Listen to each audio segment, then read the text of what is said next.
بسم الله الرحمن الرحيم نحمده ونصلي على رسوله الكريم أما بعد فأعوذ بالله من الشيطان الرجيم بسم الله الرحمن الرحيم يا أيها النبي إنا أرسلناك شاهدا ومبشرا ونذيرا وداعيا إلى الله بإذنه وسراجا منيرا صدق الله العظيم. سیرت النبی صلی اللہ علیہ وسلم کا یہ 11واں درس آج شروع کر رہے ہیں. پچھلے دروس کے اندر بہت اہم ترین باتیں گزر چکی ہیں. آج کے درس میں کوئی ایسی دلچسپ بات خاص طور پہ جو دلچسپ ہوتی ہے، جو محیر العقول ہوتی ہے، جسے کہتے ہیں عقل کو حیران کر دینے والی، ایسی کوئی بات نہیں ہے. بہت سی باتیں آپ صلی اللہ علیہ وسلم سے متعلق ہر بات ہی ایسی ہے جو کہ انسان کو حیران کر دینے والی ہے، لیکن اس لیول کی بات کر رہا ہوں. ہر بات ہی ایسی ہے جو آپ صلی اللہ علیہ وسلم کے متعلق ہے. ایک بات. دوسری بات یہ ہے کہ جو میں بات کر رہا ہوں تو آج سے پہلے میں نے کسی کا اس قدر گہرائی سے درس نہیں دیکھا، تو یہ ایک لحاظ سے نیا کام ہے. اس میں بہت سی ایسی باتیں ہیں جو نزاکت سے تعلق رکھتی ہیں، بہت نازک موضوعات ہیں، بہت نازک مسائل ہیں. تو اس میں وفا الوفا والا کچھ اور کہتے ہیں، انسان العیون والا کچھ اور کہتا ہے. یہ بڑی بڑی سیرت کی کتابیں ہیں. زاد المعاد والا کچھ اور کہہ رہے ہیں، تاریخ اسلام والا کچھ اور کہہ رہے ہیں. تو ہر ایک کا مختلف موضوعات پر مختلف اختلافات ہیں. کوئی اپنے موضوع پر زور دیتا ہے، کوئی اپنی بات پر زور دیتا ہے، کوئی اجماع سے کٹ رہا ہے. خیر یہ علمی باتیں ہیں. تو کوئی ایک نظریہ مضبوط رکھنا، مضبوط کرنا کوئی اتنا آسان نہیں ہوتا. تو کوئی بات ایسی ہو جائے کہ جو عام نظریے کے حساب سے غلط ہو، اور میں بھی انسان ہوں، ہو سکتا ہے جانتے بوجھتے ہوئے غلط بول جاؤں، اور ہو سکتا ہے کہ میری تحقیق غلط ہو، میرا پڑھنا غلط ہو، میرا مطالعہ غلط ہو. تو ایسی بہت سی باتیں ہیں. تو اس کو جس تک بھی یہ درس پہنچتا ہے، یہ کسی کو ایسی بات لگتی ہے جو سمجھ میں نہیں آتی، ہضم نہیں ہوتی، تو دوسروں سے کرنے کی بجائے مجھ سے پوچھ لیں. دوسروں کا ذہن خراب ہو جاتا ہے خواہ کہ مجھے ایک اشکال ہے. دوسرا اس نیت سے سن رہا ہے کہ میرے آقا کی زندگی میرے سامنے آئے. آپ صلی اللہ علیہ وسلم کی زندگی کا ایک بہت بڑا معرکہ ہے. چھوٹا سا مسئلہ حلف الفضول. ہمارے نوجوان طبقے سے پوچھے حلف الفضول کیا ہوتا ہے، نہیں پتا. ایک چھوٹی سی بات ہے، بالکل ایک معمولی سی بات ہے، لیکن ایک بہت اہم ترین بات ہے. آپ صلی اللہ علیہ وسلم اس کو کر کے بہت خوش ہوتے تھے. فرماتے مجھے اس پر فخر ہے کہ میں نے حلف الفضول میں شرکت کی ہے. اس کا ذکر آ جائے گا. تو نہیں پتا کسی کو. تو ہمارا دھیان اور ہمارا فوکس ان چیزوں پر ہو کہ ہمارے آقا کی بہت سی باتیں ہم سے چھپی ہوئی ہیں، وہ ہمیں پتہ چل جائیں. اس سے محبت میں اضافہ ہوگا، اس سے دلی تعلق میں اضافہ ہوگا، اس سے آپ صلی اللہ علیہ وسلم سے قلبی تعلق میں اضافہ ہوگا. تو اس نیت سے سنیں. کوئی شخص، بہت سے لوگ ایسے ہیں کہ محض غلطیاں پکڑتے ہیں. ٹھیک ہے، لیکن وہ غلطیاں پکڑیں، مجھے اس سے فائدہ ہوگا. جو غلطیاں پکڑتے ہیں الحمدللہ مجھے بہت فائدہ ہوتا ہے. شکر ہے کوئی غلطیاں پکڑنے والا بھی ہے، لیکن غلطیاں پکڑنے والا دوسرے کا ذہن خراب نہ کرے. اور دوسری بات یہ ہے کہ کوئی ایسا شخص غلطیاں پکڑے جس کا علم سے تعلق ہی نہیں ہے، جاہل ہے، ایک نمبر کا جاہل ہے، پکڑے غلطیاں.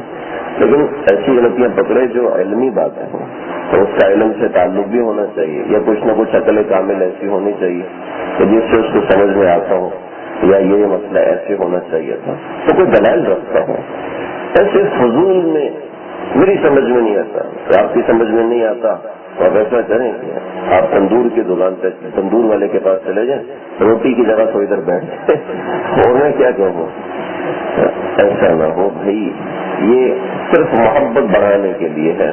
اس لیے نہیں کہ نفرتیں جاگنا شروع ہو جائیں. تو بیان کرنے والے مجھے کوئی مقصود نہیں ہے کہ مجھ سے محبت کرنا شروع ہو جائے، نہ مقصود ہونا چاہیے، بلکہ یہ ہے کہ اللہ کے نبی سے محبت ہو، اللہ کے نبی سے تعلق مضبوط ہو. بس اس کے لیے ایک ادنا سی کوشش ہے.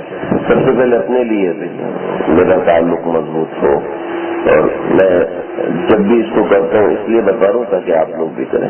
تو خاص طور سے پورا دن اس کا اہتمام رکھتا ہوں. ورنہ میں کل بھی کر سکتا ہوں، پرسوں بھی کر سکتا ہوں. اتنی عمومی چیزیں ہیں، میں پہلے بھی بیان کر چکا ہوں.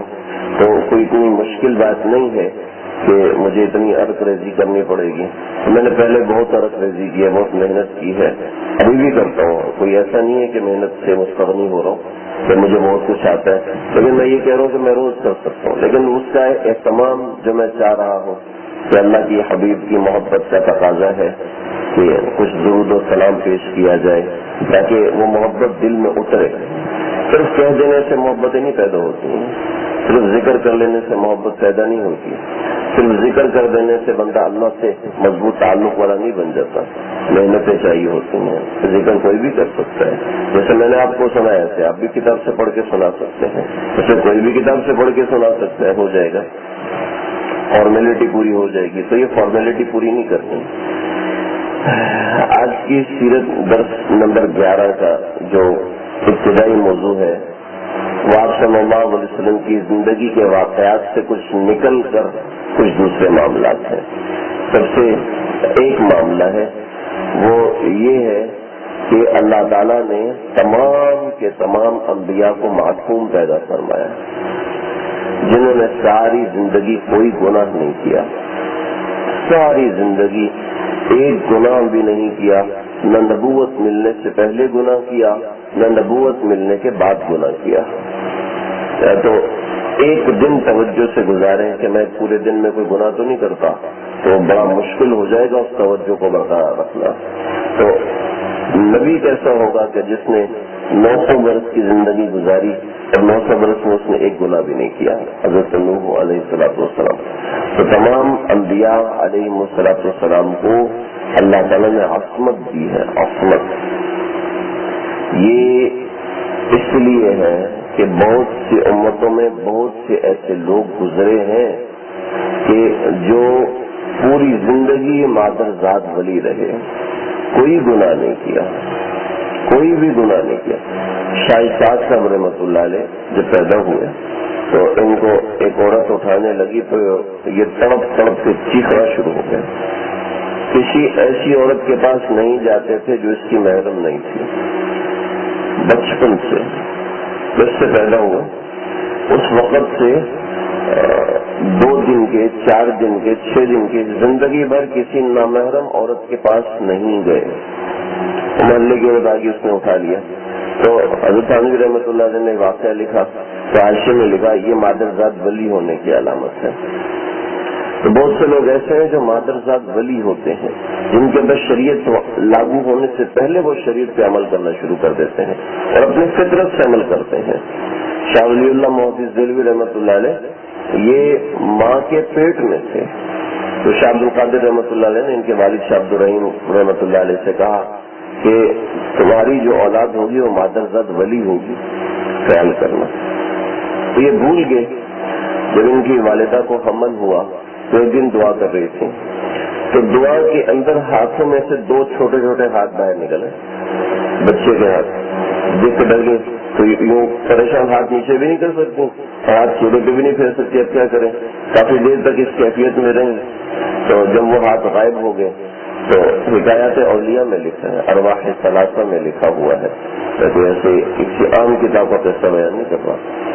تو جب شاہ ولی اللہ محدث دہلوی کے والد شاہ عبد الرحیم گھر تشریف لائے انہوں نے قصہ سنایا میرے ساتھ یہ ہوا. میں بھول گیا تھا. مجھے میرے شیخ نے بتایا کہ تمہارے گھر ایک لڑکا پیدا ہوگا جو مادر ذات ولی ہوگا. مادر ذات ولی اس کو کہتے ہیں. تو بہرحال جو مادر ذات ولی ہے وہ جس نبی کی امت میں سے آ رہا ہے اس کی یہ شان ہے، تو جو خود اس کا نبی ہے اس کی کیا شان ہوگی. حضرت تھانوی رحمۃ اللہ علیہ کے پاس ایک صاحب آئے مشورہ کر رہے ہیں، حضرت تھانوی جواب دے رہے ہیں، مشورہ کر رہے ہیں، جواب دے رہے ہیں. تو مجذوب رحمۃ اللہ علیہ دیکھ رہے ہیں کافی دیر سے یہ نوجوان نیا آیا ہے، حضرت تھانوی کسی کو خاطر میں نہیں لاتے اور اس کے ساتھ ایک ٹانگ پہ بیٹھ کے اس کو مشورہ دے رہے ہیں. جب وہ چلا گیا تو پوچھا یہ کون تھا؟ کہ یہ ابدال تھا. تو بھاگے باہر دیکھنے کے لیے. ابدال تو وہ ہوتے ہیں جو نظر ہی نہیں آیا تو اڑ جاتے ہیں. کبھی بتاؤں گا. تو حضرت تھانوی رحمۃ اللہ علیہ ہنسے، کبھی مجذوب بھاگے اس کے پیچھے. تو ایسے کہنے لگے ابدال کو دیکھنے جا رہا ہے. ابدال کا گرو تو یہاں بیٹھا ہوا ہے. تو اس سے مجھے یاد آیا جس کے ولیوں کی یہ شان ہے، جس کی امت کے ولیوں کی یہ شان ہے، اس امت کے صحابہ کی کیا شان ہوگی. بہت سے لوگ اعتراض کرتے ہیں یہ صحابہ کو شان حاصل نہیں تھی، تم اولیاء کی بتاتے ہو. بات یہ ہے کہ جو لوگ مجھے اعتراض کا جواب دیتے ہوئے مزہ نہیں آتا، میں مجبور ہو کے دیتا ہوں. مجھے دل نہیں کرتا میں کسی کے اعتراضات کا جواب دوں، لیکن مجبور ہو کے کرتا ہوں. صحابہ کرام کی جو کرامات ہیں وہ اگر آپ پڑھ لیں تو وہ سمجھ میں آ جائے بھائی یہ کرامت تو دنیا میں ہم نے عام دیکھی نہیں. ایک بتاتا ہوں، سلمان فارسی ایرانیوں کے مقابلے میں آگے بڑے فارسی میں کہا دیکھو کلمہ پڑھ لو تم کامیاب ہو جاؤ گے. فارسی میں ان کو کہہ رہے تو اس نے کہا تو بھی یہاں سے بھاگا ہوا ہے اور ہم تیرے لشکر کو بھی یہاں سے بھگا دیں گے. ایک بار کہا، دوسری بار کہا، تیسری بار نہیں. میں نے کہا اچھا ٹھیک ہے. اللہ اکبر. ایک بار کا سارا قلعہ زمین میں بیٹھ گیا، سارا قلعہ زمین کے اندر دھس گیا. اور وہ جو سارے فوجی تھے وہ کھڑے ہوئے دیکھ رہے ہیں اور کی کری ہے. فوجیوں کو کچھ نہیں ہوا. کیا اگر کہتے ہو تو میں تمہیں بھی دھسوا دیتا ہوں. صحابہ کی حکایات کو اور اصل میں ہمارا حیات الصحابہ میں قصہ لکھا ہے. میں کوئی ایسے نہیں سن. حیات الصحابہ بڑی عام سی کتاب ہے، یہ میرے کو سمجھتی ہے. حیات الصحابہ یہ عربی میں چھپی تھی، اس کے بعد ترجمہ بعد میں. عربی میں 2 جلدوں میں کتاب ہے، عرب میں مقبول ہے. پورا عرب اس کتاب کو پڑھتا ہے. پاکستان میں اس کا ترجمہ ملتا ہے. مولانا یوسف کاندیلوی صاحب رحمۃ اللہ علیہ کی لکھی ہوئی کتاب ہے. عرب نے اس بات کا اعتراف کیا تقریب اور سند کے اعتبار سے ایسی کوئی کتاب 1400 برس میں نہیں لکھی گئی جیسی یہ کتاب ہے. مگر اتنی مستند باتیں ہیں، میں کوئی ایسے ایری غیری بات نہیں کر رہا، باقاعدہ ثبوت کے ساتھ بات کرتا ہوں. لیکن بہرحال یہ میں نے ایک سنائی ہے اور 50 چیزیں ہیں. حضرت علی رضی اللہ عنہ کا نام علی تھا نا، علی تھا. تو جو خیبر کے دن انہوں نے یہ کیوں کہا میرا نام حیدر ہے، میرا نام شیر ہے. بچپن سے ہم پڑھتے ہیں نا 4تھی کلاس میں سبق تھا حیدر کرار کے نام سے. تو اس نے حضرت علی کا واقعہ لکھا ہوتا. میری ماں نے میرا نام شیر رکھا ہے. شیر تو نہیں رکھا تھا، نہ آپ صلی اللہ علیہ وسلم نے رکھا تھا، نہ حضرت علی کی والدہ نے، کسی نے شیر نہیں رکھا تھا. وہ یہ تھا کہ مرحب کو خواب آیا، پھر مجھے شیر چیڑ پھاڑ رہا ہے. شیر مجھے ایسے چیڑ پھاڑ رہا ہے، دیکھتا ہوں کون مقابلے میں آتا ہے. اگر مجھے پتا چل گیا حیدر نام کا کوئی شخص مقابلے میں آئے گا تو میں جاؤں گا نہیں، میں کہوں گا میں بیمار ہوں. تو اسے پتا کہ کون مقابلے میں آ رہا ہے، علی مقابلے میں آ رہا ہے. تو وہ باہر نکلا، تلواریں اٹھائی ہوئی، لوہے میں ڈوبا ہوا، لگا قد علمت الخیبر انی مرحب. خیبر کو پتا ہے کہ میں مرحب ہوں اور میں کسی کو چھوڑتا نہیں ہوں. ایسے حضرت علی کو کشف ہو گیا اور کشف ہو کے لگے اچھے اس کو یہ خواب آیا رات کو. لگے وَإِنِّي قَدْ سَمَّتْنِي أُمِّي حَيْدَرًا، میری میں وہ جس کی ماں نے اس کا نام حیدر رکھا ہے. کلی سے غابات کری ہل منظرا، وہ ایسے چیڑتا پھاڑتا ہے کہ بندہ خواب میں بھی ڈر جاتا ہے. تیری خیر ہو جائے اب نہیں بچتا. خیر جس کے صحابہ کی یہ شان ہے اس کے نبی کی کیا شان ہوگی. اللہ نے تمام انبیاء کو معصوم پیدا کیا. آدم علیہ السلام معصوم تھے. آج کل کچھ لوگ تفسیروں میں لکھ دیتے ہیں کہ آدم علیہ السلام نے گناہ کیا تھا، آدم علیہ السلام کو گناہ کی وجہ سے نکال دیا تھا. پھر وہ حدیث بھی بیان کرتے ہیں محشر کی، آدم علیہ السلام کے پاس لوگ جائیں گے تو کہیں گے میں جنت سے نکالا ہوا ہوں، تو میں جنت سے نکالا ہوں، میں ابھی اللہ کے سامنے کیسے سفارش کروں. تم فلاں کے پاس جاؤ. وہاں کے نوح علیہ السلام کے پاس، نوح علیہ السلام سے کہیں گے آپ ہماری سفارش کریں کہ نہیں میں نے اللہ سے دعا کر لی تھی اور دعا مجھے نہیں کرنی چاہیے تھی. جاؤ تم ابراہیم کے پاس، تو ابراہیم کے پاس آئیں گے تو وہ فرمائیں کہ میں نے 3 مواقع پر یہ غلط بات کہی تھی کہ مجھے نہیں کہنی چاہیے تھی. اب آئیں گے حضرت عیسیٰ کے پاس, پھر آئیں گے آپ صلی اللہ علیہ وسلم کے پاس. وہ جو طویل حدیث ہے, یقول آدم صفی اللہ نفسی نفسی, یقول عیسیٰ روح اللہ نفسی نفسی, یقول ابراہیم خلیل اللہ نفسی نفسی, ویقول نبینا وصفینا محمد صلی اللہ علیہ وسلم یا رب امتی امتی. بڑی طویل حدیث ہے, تو اس میں اس کا بھی حوالہ دیتے ہیں. بات یہ کہ جس کا چشمہ کالا ہو تو اس کو سارے کالے نظر آنا شروع ہو جاتے ہیں. تو اس کے اندر حضرت نوح علیہ السلام نے گناہ کا اعتراف تھوڑی کیا ہے. یہ کہا کہ میں نے غیر اولا بات کر دی تھی. آدم علیہ السلام نے یہ تھوڑی کہ میں نے گناہ کیا ہے, بس کیونکہ ذہن میں یہ بیٹھا ہے حضرت آدم نے گناہ کیا ہے تو اس حدیث کو بھی اسی میں فٹ کر دیتے ہیں. حضرت نوح علیہ السلام نے جو دعا کی تھی, اے اللہ میرے بیٹے کو یا رب انہ من اہلی, تو اللہ نے جواب دیا انہ لیس من اہلک انہ عمل غیر صالح, یہ اچھا عمل نہیں ہے. انہ معصیت بھی تو اللہ کہہ سکتے تھے نا, اللہ نے انہ عمل غیر صالح. حضرت نوح علیہ السلام 300 برس تک روتے رہے, 300 برس تک روتے رہے. میں نے غیر اولا بات کی. جو غیر اولا بات پہ اتنا روتا ہو, 300 برس تک رویا ہو, تو معصیت پر اس کا کیا حال ہو جائے گا. اللہ نے انبیاء کو معصوم بنایا. حضرت ابراہیم نے جھوٹ نہیں بولے تھے, حضرت ابراہیم نے بالکل جھوٹ نہیں بولے. یہ وہ جسے توریہ کہتے ہیں کہ سمجھانے کے لیے وہ بات کی جاتی ہے. میں نے کہا یہ بطور مثال سمجھو یہ جہاز جا رہا ہے, تو اس کا مطلب ہے یہ جہاز نہیں جا رہا تو میں جھوٹ بول رہا ہوں. حضرت ابراہیم نے فرمایا تھا کہ اس نے مارا ہوگا, اس نے مارا ہوگا جس کے کندھے پہ کھلاڑا رکھا ہوا, یہ بڑا بت ہے, اس نے مارا ہوگا. تو یہ سمجھانے کے لیے جب یہ مار نہیں سکتا ان کو, تو تمہیں کیسے مارے گا, مجھے کیسے مارے گا. یہ سمجھانے کے لیے مثال جھوٹ نہیں ہوتا. جو نحو پڑھتے ہیں تو 10 چیزیں ہیں جس کو جھوٹ نہیں کہتے ہیں. جیسے سوال کرنا ہے کہ یار 2 روپے دے دو, نہیں تم جھوٹ بول رہے ہو. سوال جھوٹ ہو ہی نہیں سکتا, سوال جھوٹ نہیں ہو سکتا. ایسے کہتے کاش کہ میں یار, کاش کہ میں بہادر ہوتا, تم جھوٹ بول رہے ہو. یہ بات جھوٹ ہو ہی نہیں سکتے, سمجھ رہے. تم کدھر سے, تم جھوٹ بول رہے ہو, یہ بات جھوٹ نہیں ہو سکتی. اس قسم کی باتوں کو جھوٹ کہا ہی نہیں جا سکتا. تو حضرت ابراہیم نے مثال دی تھی, اس کو کوئی جھوٹ بول ہی نہیں سکتا, تو کہہ نہیں سکتا. یوسف علیہ السلام نے فرمایا تھا کہ انکم لسارقون, تم میں سے کوئی چور ہے. یوسف کو پتا تھا کہ ہم نے سامان خود ہی اندر رکھا, تو جھوٹ کیوں بولا. یوسف نے تھوڑی بولا تھا. تو وہ اس طرح نہیں ہے, وہ انکم لسارقون حمزہ محذوف ہے, کیا تم میں سے کوئی چور ہے. تو وہ تحقیق کے لیے پوچھا گیا, پھر تم میں سے کسی نے چوری کی ہے, آپ میں سے کس نے کھانا کھایا. یہ پوچھ رہا ہوں آپ کیوں بول رہے ہیں. تو یہ پوچھنا جھوٹ نہیں ہوتا. تو ایسے یہ بہت لمبا موضوع ہے کہ انبیاء معصوم ہوتے ہیں.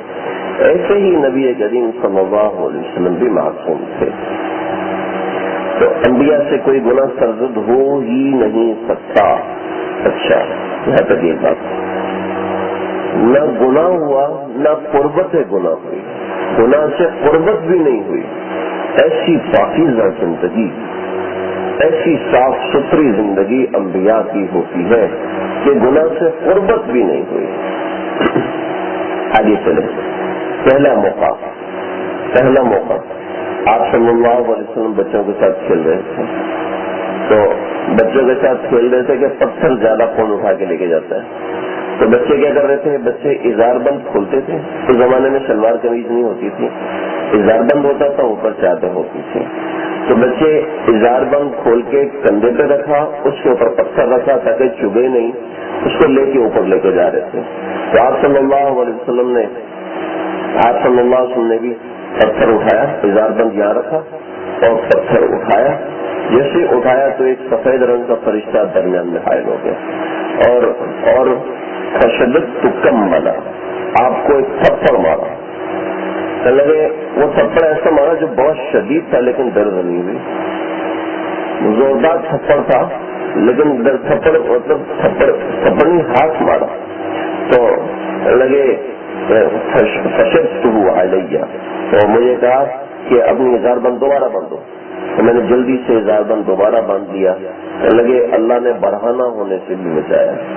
سطر کھل جانا یہ گناہ ہے, ناپ سے لے کے گھٹنے تک، کہ 40 سال بعد شریعت آنی تھی، اور 40 سال بعد شریعت آنے کے بھی 8-10 سال کے بعد سطر کا پردے کا حکم آیا، 13-14 برس کے بعد سطر کا حکم آیا، پردے کا حکم آیا. تو اللہ رب العزت ابھی آپ صلی اللہ علیہ وسلم کی عمر ہے 10-12 سال، اس 10-12 برس میں وہ شریعت آنی ہے. اس شریعت آنے سے پہلے ایک وہ چیز کے سطر کھل جائے گا، اس سے بھی اللہ تعالیٰ حفاظت فرما رہے ہیں، گناہ کی قربت بھی نہیں ہونے دے رہے. تو آپ صلی اللہ علیہ وسلم نے اپنا تہمت باندھ دیا. پھر دوسرا اور آخری موقع کب ہوا؟ زمزم کے کنویں کی مرمت ہو رہی تھی. حضرت ابو طالب اپنے زمانے کے سردار تھے، اپنے علاقے کے سردار تھے. زمزم کی مرمت ہو رہی تھی، زمزم کے کنویں کی. تو اس کے اندر بھی دوڑنا بھاگنا اس طرح کا کام تھا، پتھر اٹھانا اس نوعیت کا کام تھا. تو وہ لوگ ایسا کرتے تھے کہ خانہ کعبہ کا طواف ننگا ہو کے کرتے تھے. ان کے ننگا ہونا کوئی عیب کی بات تھی نہیں، کوئی ایسا مسئلہ ان کے سامنے تھا ہی نہیں کسی کا ننگا ہو جانا. تو چنانچہ وہ کام میں اتنا جٹ جاتے تھے کہ وہ ازار بند اتار کے پھینک جاتے تھے، کام میں لگ جاتے تھے. اور ان کے ہاں یہ کوئی ایسی معیوب بات تھی نہیں، کوئی ایسی عام سی بات تھی. جیسے آج ہم کپڑے پہن کے گھومتے ہیں تو ان کے لیے ننگا گھومنا ایسا ایک عام سی بات تھی. تو آپ صلی اللہ علیہ وسلم نے جیسے ہی ازار بند اتارنے لگے کام کی تیزی کی وجہ سے، تو وہیں بے ہوش ہو کے گر گئے. اور جب پوری رات بے ہوش رہے، صبح آپ صلی اللہ علیہ وسلم کو ہوش آیا. تو پھر ہوش آنے کے بعد ایک فرشتہ حائل ہوا. اس نے کہا ازار بند مت کھولیے. آپ نے ازار بند نہیں کھولا. یہ اللہ نے دوسرے موقع پر بھی آپ صلی اللہ علیہ وسلم کی حفاظت فرمائی. پھر آپ صلی اللہ علیہ وسلم بکریاں چرا رہے تھے. تو عرب میں یہ ہوتا تھا کہ رات کو عرب لوگ بیٹھ جاتے تھے، اور کسی کی شادی ہوتی تھی یا کسی کا کوئی مسئلہ ہوتا تھا تو اس میں حکایتیں سناتے تھے. قصہ خوانی کا رواج ہوتا تھا. قصہ خوانی کیا ہوتی ہے؟ آپ کو اگر شروع کر دیں تو پوری رات قصے، جیسے آج کل ناول ہوتے ہیں، جیسے ڈائجسٹ ہوتے ہیں آج کل، تو اس میں ایک فرضی کہانیاں ہوتی ہیں، فرضی قصے ہوتے ہیں. تو قصہ خوانی میں یہ ہوتا تھا کہ فرضی قصے ہوتے تھے. اور جی میں اس قبیلے میں گیا، اس قبیلے میں یہ ہوا، اتنے لوگ مقابلے میں آئے، میں نے اس کا ایسے مقابلہ اس کا ایسے، پھر ادھر گیا تو پھر ادھر گیا تو پھر ادھر گیا. تو لوگ پوری رات بیٹھ کے قصہ سنا کرتے تھے. لوگ پوری رات بیٹھ کے وہ کہانیاں سنا کرتے تھے، ان کو جنائی نہیں آتی تھی. ٹھیک ہے، تو لوگ ایسے پوری رات سنا کرتے تھے. وہ قصہ خوانی پسندیدہ عمل نہیں ہے، گناہ نہیں لیکن پسندیدہ عمل بھی نہیں ہے. تو آپ صلی اللہ علیہ وسلم، اچھا اس قصہ خوانی کے اندر کیا ہوتا تھا؟ اس قصہ خوانی میں یہ ہوتا تھا کہ وہاں پر گیا تو وہاں پر ایک ناچنے والی ناچ رہی تھی. کیسے ناچ رہی تھی؟ چلو جی، وہ ناچنے والی آ جاتی، ان کے پاس ڈھول کا سامان ہوتا تھا، وہ آتی تھی اور اس کے آنے کے درمیان وہ کہتا تھا وہ ایسے ناچ رہی تھی، ایسے ہو رہی تھی. پھر میں نے کیسے نیزہ چلایا اس کے سر کے اوپر، وہ مختلف کرتب ہوتے تھے. اس کے ہاتھ میں کوئی چیز پکڑا دیتی تھی. عموماً یہ مسئلہ تھا. اس کے سر پر ایک ٹوپی ہوتی تھی، اس ٹوپی کے اندر اس طریقے سے خول بنا ہوتا تھا. وہ جو نیزہ مارتا، اس نیزہ جو وہ ناچتے ہوئے اس میں سے نیزہ گزر جایا کرتا تھا. تو وہ کہتا تھا میں نے ایسے اس طریقے سے اس مہارت سے نیزہ مارا، اس مہارت سے میں نے یہ کام کیا. اس طرح کے وہ قصہ خوانی ہوتی تھی، پوری عملاً پریکٹیکل ہوتا تھا. ٹھیک ہے، اور اس میں گانے بھی ہوتے تھے، اس میں شراب بھی چلتی تھی. تو لوگ خاص طور پہ جو قصہ خوان آتے تھے تو ان کی باتیں سننے جایا کرتے تھے. تو آپ صلی اللہ علیہ وسلم نے فرمایا کہ میں نے زندگی میں کبھی بھی وہ قصہ خوانی نہیں سنی سوائے 2 دفعہ کے. حضرت علی رضی اللہ عنہ سے روایت سمجھتے ہیں کہ دو دفعہ ایسا ہوا کہ میں بکریاں چرا رہا تھا. تو بکریاں چراتے ہوئے مجھے خیال آیا، میں نے اپنے دوست کو کہا کہ یہ بکریاں تم سنبھالو، میں فلاں جگہ قصہ خوانی سننے جا رہا ہوں. آپ صلی اللہ علیہ وسلم جانے لگے. وہاں قریب پہنچے تو فرماتے ہیں کہ میں نے صرف اتنی آواز سنی کہ میں نے اس لڑکی سے شادی کر لی. تو لمبا جو ہے نا اردو اتنا سنا تھا کہ مجھے غشی آ گئی اور میں وہیں لیٹ گیا اور سو گیا. اور جب دھوپ میرے اوپر پڑنا شروع ہوئی تو اس وقت میری آنکھ کھلی. میں ایک دفعہ ایسے ہوا اور دوسری مرتبہ ایسا ہوا کہ وہاں ڈھول بج رہا تھا. جیسے ہی ڈھول کی آواز میرے قریب آئی تو میں وہیں بے ہوش ہو کے گر گیا اور گرا رہا یہاں تک کہ صبح ہوگی. اس کے علاوہ میں کبھی بھی کسی جگہ پر نہیں گیا. تو اللہ تعالیٰ نے حصہ پانی جیسے عمل سے بھی حفاظت فرمائی جو کہ شریعت مطہرہ میں جا کے بعد میں ممنوع ہونا تھا، لیکن اللہ تعالیٰ نے یہاں آپ صلی اللہ علیہ وسلم کی حفاظت فرمائی. ناول اور ڈائجسٹ اور یہ اس کے پڑھنے کا مسئلہ اور ہے، ٹھیک ہے. اور اس کے ساتھ چونکہ گانا بجانا یہ ہوتا تھا تو اس وجہ سے یہ قطعی حرمت کے اندر آتا ہے. بعض علماء نے ایسے ناول اور ایسے ڈائجسٹ جس میں کوئی محبت اور اس کی باتیں نہ ہوں تو اس کی جواز کی بات کی ہے، لیکن اکثر جو ہمارے بڑے علماء ہیں چونکہ اکثر ناولوں میں اس نوعیت کی چیزیں ہوتی ہیں تو منع فرماتے ہیں اس کو نہ پڑھا جائے. ہوتا یہ ہے کہ وہ ایک مثالی کردار ہوتا ہے، اس مثالی کردار سے انسان کو محبت ہونے لگتی ہے اور جو آئیڈیل تھا، جو محبت والی شخصیت تھی آپ صلی اللہ علیہ وسلم، وہ نظر سے دور ہونا شروع ہو جاتے ہیں. تو انہیں کے قصے ذہن میں چلتے ہیں. کیونکہ ایک تخیلاتی چیز ہوتی ہے، تخیلات کے اندر آپ کوئی بھی رنگ بھر سکتے ہیں، کوئی بھی کسی بھی قسم کا رنگ بھر سکتے ہیں. تو اس کو 35 گولیاں لگی پھر بھی زندہ رہا. 35 گولیاں. حضرت زید بن خطاب کو تو ایک نیزہ لگا تھا مر گئے، اس کو 35 گولیاں لگی پھر بھی زندہ ہے. کیا ہے انسان جو ہے نا، انسان کا مزاج کیا ہے میں آپ کو بتاؤں. بھائی اتنا بڑا لکھا ہوا ہے ناول کا تو فرضی کہانی اگر لکھا سب تخیل آتی ہے، اوپر لکھا ہوا ہے فرضی کہانی سر کے ساتھ بڑی پوری ہوئی، یہ بھی مر گیا. کیا ہے اس میں لکھا ہوا جھوٹ ہے، لکھا ہوا ناول ہے، لکھا ہے افسانہ فرضی قصہ اور پورا رو رہے ہیں. بہت برا ہوا بیچارے کے ساتھ، بہت برا ہوا. نماز کے اندر دعائیں مانگ رہے ہیں اللہ کے ساتھ اچھا ہوتا ہے. یہ ایسی بات ہے، اگلی قسط کا انتظار ہے. تو لکھا ہوا جھوٹ ہے، لکھا ہوا ناول ہے. ناول کا مطلب فرضی قصہ جس کو کوئی حقیقت میں وجود نہیں ہے، لیکن وہ انسان کا مزاج ایسا ہے. کیونکہ ناول کے اندر ایسی اس میں جتنے مرضی رنگ بھرو وہ مرتا تو ہے نہیں، ہیرو ہے اس میں مرنا نہیں ہے، کچھ بھی ہو جائے. لیکن اس کا پیشاب تیز ہو رہا ہے، واش روم نہیں جا رہا، تو اس وجہ سے خاص طور پر ایسی چیزوں سے بچنا چاہیے. سرل آگے چلے. قریش جو ہے ہر ایک کا الگ بت ہوتا تھا، ہر ایک اپنے الگ سے بت بناتے تھے تو اس کی پرورش کہہ رہے ہیں، اس کی پرستش کرتے تھے. تو پرورش بھی خود ہی کرتے تھے بیچارے، تو پرستش اسی کی کرتے تھے ان بتوں کی. تو ان کے لیے خاص عید کا دن ہوتا تھا، اس عید کے دن میں جاتے تھے اور جا کے ان کی پرستش کیا کرتے تھے. آپ صلی اللہ علیہ وسلم کی عمر 14 برس ہو گئی. سب پھپھیاں حضرت ابو طالب بہت غصے ہوئے. ان کا بت تھا بوانا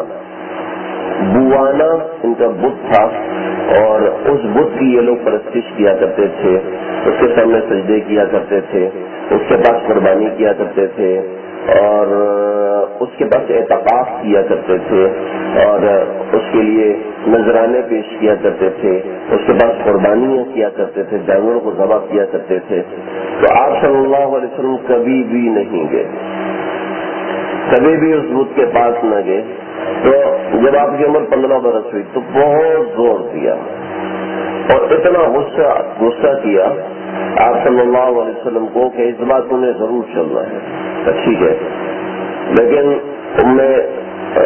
ایمن فرماتی ہیں کہ آپ صلی اللہ علیہ وسلم اچانک سے غائب ہو گئے، پتہ ہی نہیں کدھر گئے، پتہ ہی نہیں غائب. روایت میں کہیں بھی نہیں ہے کہ آپ صلی اللہ علیہ وسلم تشریح کی میں کہاں گیا تھا. آپ صلی اللہ علیہ وسلم کو بھی معلوم نہیں کہ میں کہاں چلا گیا تھا، غائب ہو گئے. کہیں بھی تسری نہیں. جیسے ہمارے کچھ ساتھیوں کو نیند آ رہی ہے ان کو بھی تسری نہیں ہو رہی کہ کیسے سنیں. تو آپ صلی اللہ علیہ وسلم کو بھی معلوم نہیں. جب آپ صلی اللہ علیہ وسلم ظاہر ہوئے پریشان گھبرائے ہوئے, سارے گھر والے گھبرا گئے کبھی کیا ہوا, کہاں چلے گئے, یہ کیا ہوا, کیا لگتا مجھے لمم ہو گیا. لمم مطلب کوئی جن کا سایہ ہو گیا کہ میں اچانک سے غائب ہو گیا تھا. ٹھیک ہے تم نہیں جاؤ. تو اس کے بعد آپ صلی اللہ علیہ وسلم نہ اس سے پہلے کبھی گئے نہ اس کے بعد کبھی گئے. پھر آپ صلی اللہ علیہ وسلم کعبۃ اللہ کا طواف کیا کرتے تھے. تو اصحاف اور نائلہ کا بت تھا. اصحاف اور نائلہ کا بت, اصحاف اور نائلہ کا جو بت تھا اس کی ایک بڑی تاریخ ہے. یہ دونوں اتنے بدبخت تھے, اللہ ہم سب کی حفاظت فرمائے. لیکن یہ جملہ میں جو کہہ رہا ہوں تو آپ کہیں گے یہ تھوڑا سا چھوٹا جملہ کا, اس سے بڑا جملہ کہنا چاہیے. انہوں نے کعبۃ اللہ کے اندر زنا کیا تھا. تو کعبۃ اللہ کے اندر زنا جیسے ہی ارتکاب کیا پھر وہیں پتھر کے ہو گئے. دونوں یہ بت پتھر کے بن گئے. تو اصحاف اور نائلہ کا بت تھا. تو ان کو اول تو عبرت کے طور پہ لٹکائے رکھا, پھر ان کو صفا مروہ کے اوپر رکھ دیا. یہ تو خانوی رحمۃ اللہ نے لکھا صفا مروہ پہ رکھ دیا. کسی اور جگہ مجھے تصریح نہیں ملی کہ صفا مروہ پہ رکھا. لیکن یہ جو روایت میں آپ کو سنا رہا ہوں اس میں یہی سمجھ میں آ رہا ہے کہ کعبۃ اللہ میں رکھے ہوئے تھے. ہو سکتا ہے بعد میں صفا مروہ پہ رکھ دیا گیا. تو آپ صلی اللہ علیہ وسلم کعبۃ اللہ کا طواف کرنے جاتے تھے تو آپ کے ساتھ زید بن حارثہ بھی تھے. تو جب آپ اصحاف اور نائلہ کے بت کے پاس سے گزرتے تو سارے لوگ اس کو چھوتے تھے. حالانکہ انہوں نے زنا کیا تھا اور اللہ نے ان کو پتھر کا بنا دیا. تو یہ وہ بت تھے جو اللہ کی طرف سے پتھر کے بنے ہوئے تھے, نہ یہ کہ لوگوں نے تراش کے ان کو بت بنایا تھا. تو یہ انسانی حالت میں وہی بت کے ہو گئے, پتھر کے ہو گئے اور یہ پتھر کے بت بن گئے. تو کیا ان کے دماغ میں آئی کہ یہ ان کی عبادت کرنا شروع کر گئے. اللہ ہم سب کی حفاظت فرمائے. کسی کافر کو بھی حقیقت نہیں سمجھنا چاہیے, پتہ نہیں کب کسی کا دماغ پھر جائے, اللہ حفاظت فرمائے. تو اصحاف اور نائلہ کا جو بت تھا یہ ان کو چھوتے تھے. آپ صلی اللہ علیہ وسلم اس کے پاس سے ایک بار گزرنے لگے تو فرشتہ پاس آیا, فرشتہ درمیان میں حائل ہو گیا, خبردار اس کے قریب سے بھی نہیں گزرنا. اتنی اللہ تعالیٰ نے آپ صلی اللہ علیہ وسلم کی حفاظت فرمائی کہ شاید شرک سے بھی اللہ تعالیٰ نے آپ صلی اللہ علیہ وسلم کی حفاظت فرمائی. یہ 5 چیزیں ہوں گی. چھٹی اور تقریباً آخری چیز ہے, 7ویں چیز ہے شراب سے اللہ نے حفاظت فرمائی ہے. اس کے اندر مزید کوئی باتیں نہیں ہیں. جو سیرت نگار ہیں انہوں نے سب جگہوں پر شراب کی حرمت کی حدیث لکھی ہیں, کوئی خاص بات نہیں ہے. تو آخری چیز ہے حرام گوشت, یعنی کہ 7ویں چیز بن جاتی ہے. حرام گوشت آپ صلی اللہ علیہ وسلم نے زندگی بھر نہیں کھایا. زندگی بھر ہمارے آقا صلی اللہ علیہ وسلم نے حرام کا لقمہ چکھا بھی نہیں ہے, نہ زمانے جاہلیت کے اندر اور جو نبوت سے پہلے جو زمانہ جاہلیت لوگوں کا تھا اس زمانے کے اندر نہ آپ صلی اللہ علیہ وسلم نے گوشت کو چکھا ہے نہ کبھی کھایا ہے. علامہ سہیلی رحمۃ اللہ علیہ نے لکھا ہے کہ امکان ہے کہ کھایا ہو, لیکن علامہ شامی نے چڑھائی کر دی. تجھے کس نے کہا کھایا ہو, کس نے کہا؟ کسی روایت میں ثابت نہیں ہے کہ آپ صلی اللہ علیہ وسلم نے حرام کا ایک لقمہ بھی چکھا ہو. وہ کہتے ہیں کہ ہو سکتا ہے ابو طالب گھر میں گوشت لاتے ہو, تو ایسی کوئی روایت نہیں ہے جس میں صراحت ہو کہ آپ صلی اللہ علیہ وسلم نے حرام گوشت کھایا ہے. حرام گوشت سے مراد یہ ہے جسے ہم جانور کو ذبح کرتے ہیں تو کیسے ذبح کرتے ہیں, اس کی گردن قبلے کی طرف کر کے ایسے ذبح کرتے ہیں نا. تو ایسے وہ لوگ جانور کو ذبح کرتے تھے بت کے نام پر, اس فلانے بت کے نام پر, اصحاف کے نام پر, نائلہ کے نام پر, بوانا کے نام پر جانور کو ذبح کیا کرتے تھے. تو ایسا گوشت بہت زیادہ تھا, لیکن ایسا گوشت ملنا بہت مشکل ہوتا تھا کہ جو اللہ کے نام پر ذبح کیا گیا ہو. ملتا تھا, ایسا نہیں کہ نہیں ملتا تھا, لیکن لوگ کیونکہ اس زمانے میں گوشت کی منڈی تو ہوتی نہیں تھی کہ وہاں پر ٹھپا لگا ہو کہ یہ حلال طریقے سے ذبح کیا. لوگ اپنے گھر میں ذبح کر کے دوسروں کی دعوتیں کیا کرتے تھے. تو یہ ایسے ہے جیسے نیسلے کا پانی بھی اتنا عام نہیں ہے, ٹھیک ہے, ایسے جیسے ٹوٹیوں میں پانی آ رہا ہے، آپ اس میں حرام و حلال سے کیسے بچیں گے؟ لیکن اللہ تعالیٰ نے آپ صلی اللہ علیہ وسلم کی حفاظت فرمائی۔ لیکن یہ صرف آپ کی بات نہیں ہے، عرب کے اندر بہت سے ایسے لوگ تھے جنہوں نے کبھی حرام کا گوشت نہیں کھایا، کبھی بھی ان لوگوں نے حرام گوشت نہیں کھایا۔ اس میں عمر بن نفیل سب سے جو بڑے تھے نا، عمر بن نفیل، ایک مرتبہ کسی نے ان کو ایسا گوشت پیش کیا تو بڑا خطرناک جملہ کیا، کہنے لگے کہ یہ جو بکرا تم مجھے کھلا رہے ہو اس کو پیدا اللہ نے کیا، اس کی نشو نما اللہ نے کی، اور اس کی خلقت، اس کی بڑھوتری سب اللہ نے کی، اس کے لیے چارہ، اس کے لیے گھاس، یہ سب اللہ تعالیٰ نے پیدا کیا، اور پھر تم یہ کون کہہ رہا ہے؟ آپ صلی اللہ علیہ وسلم نے خود یہ الفاظ سنے، سمعت زید بن عمر بن نفیل يعيذ كل ما ذبح لغير الله الشاة خلقها الله تعالى عز وجل وانزل لها من السماء ماء، کہ بکری کو اللہ نے پیدا کیا، پھر اس کے لیے آسمان سے پانی اتارا، وانبت لها من الارض، اور زمین سے الکلا، اس کے لیے چارہ نکالا، ثم تذبحونها على غير اسم الله تعالى، پھر تم اس کو اللہ کے نام کے علاوہ ذبح کرتے ہو، یہ تو کبھی ٹھیک نہیں ہوتا۔ فما ذقت شیئا، میں کبھی اس کو نہیں چکھوں گا، کبھی اس کو نہیں کھاؤں گا۔ زید بن عمر بن نفیل یہ پہلے آدمی تھے جنہوں نے اس گوشت کا بائیکاٹ کیا کہ اللہ کے نام پہ لاؤ، اس کو میں کھاؤں گا۔ ایک بار ایسا ہوا کہ عرب کا عقاد کے اندر میلہ ہو رہا تھا، تو عقاد میں میلہ چلتے ہوئے وہ ایک بت کے آگے پیچھے بیٹھ کر، ایک خاص بت کا میلہ تھا، ہر بت کا الگ میلہ ہوا کرتا تھا، 360 بت تھے، تو ہر لوگ اپنے بتوں کا الگ سے میلہ کیا کرتے تھے۔ تو اس بت کا میلہ ہو رہا تھا تو لوگ اس کے گرد طواف کر رہے تھے، اس کا اعتکاف کر رہے تھے، اور اس کے گرد جانوروں کو ذبح کر رہے تھے۔ تو یہ انہوں نے جا کے بڑی زوردار تقریر کی، کہنے لگے واللہ ما قومكم على شيء لقد اخطأوا حين ابيكم ابراهيم فما حجر قطوف به لا يبصر ولا يضر ولا ينفع ثم تفرقوا في البلاد، کہ جو تمہیں فائدہ نہیں دیتے، تمہیں کوئی نقصان نہیں پہنچاتے، اور تمہارے باپ ابراہیم جس نے کعبہ بنایا ہے، اس باپ کی طرف سے کوئی ایسی بات نہیں ہے کہ جس کو تم لے کر چل سکو، اور جس کی تم اتباع کرتے ہوئے ان بتوں کے گرد طواف کر سکو، ان بتوں کے گرد اعتکاف کر سکو، ان کے نام پر جانور ذبح کر سکو۔ کہنے لگے کہ انہوں نے یہ تقریر کی تو ورقہ بن نوفل یہ ان کے ساتھ ہو گئے، عبید اللہ بن جحش یہ ان کے ساتھ ہو گئے، اور عثمان بن حویرث یہ ان کے ساتھ ہو گئے۔ یہ چاروں لوگ مکہ چھوڑ کر چلے گئے، چاروں لوگ مکہ چھوڑ کے چلے گئے۔ آپ صلی اللہ علیہ وسلم نے فرمایا کہ میں نے رأیت لزید بن عمر دوحتین، میں نے جنت میں زید بن عمر بن نفیل کے لیے 2 بڑے بڑے اونچے درخت دیکھے کہ اللہ نے اس کے اجر میں وہ درخت قائم کر دیے۔ تو ان کے بیٹے نے عمر بن زید بن عمر بن نفیل، انہوں نے آپ صلی اللہ علیہ وسلم سے سوال کیا، یا رسول اللہ میرے ابا کا کیا ہوگا؟ اب نے فرمایا تیرا ابا قیامت کے دن اٹھے گا تو اس کی شان اتنی بڑی ہوگی جیسے ایک پوری امت کی شان ہوتی ہے، کہ اس زمانے میں توحید کے عوض اللہ نے تیرے ابا کو ایسی شان عطا فرمائی ہے۔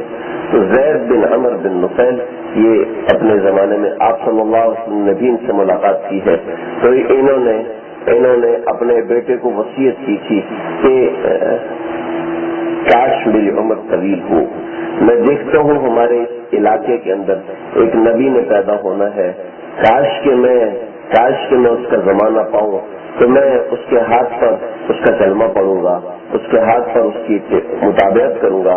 آپ صلی اللہ علیہ وسلم سے ملاقات تھی لیکن بہت چھوٹی عمر میں آپ صلی اللہ علیہ وسلم سے ان کی ملاقات تھی. ان کو چونکہ کتاب علم نہیں تھا تو اس وجہ سے وہ آپ صلی اللہ علیہ وسلم کو پہچان نہیں سکے تھے. تو لیکن پوری توحید کی وجہ سے انہوں نے مکہ چھوڑ دیا اور حبشہ کے علاقے میں ان کا انتقال ہوا. ورقہ بن نوفل بھی آپ صلی اللہ علیہ وسلم سے ملاقات کر سکے تھے لیکن